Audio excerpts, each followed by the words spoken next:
அதே போல இன்னைக்கு அனைத்து இந்திய அண்ணா திராவிட முன்னேற்ற கழக ஆட்சி முல்லை பெரியார் அணை புரட்சி தலைவர் அம்மா இருக்கின்ற பொழுது உச்ச நீதிமன்றத்தில் சட்ட போராட்டம் நடத்தி 136 அடியை 142 அடியாக உயர்த்தப்பட்டு அணையை பலப்படுத்திய பிறகு அந்த நீர்மட்டம் 152 அடியாக உயர்த்த வேண்டும் என்று உச்ச நீதிமன்றத்தில் தீர்ப்பை பெற்றார்கள்.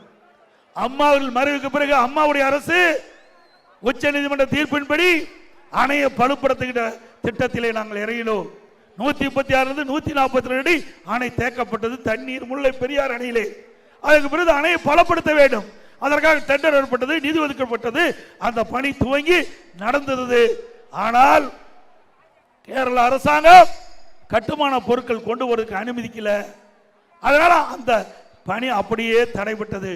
அதோட அணையின் இரு கரைகளில் மரம் இருக்கின்றது. அந்த மரத்தை வெட்ட வேண்டும். வெட்ட போகின்ற பொழுது அதிகாரிகள் மீது வழக்கு போட்டு விட்டார்கள். இப்படியெல்லாம் பிரச்சனை நடந்தது. இன்றைக்கு திரு ஸ்டாலின் அவர்கள் இந்தியா கூட்டணி என்று சொல்லிக் கொண்டிருக்கின்றார்.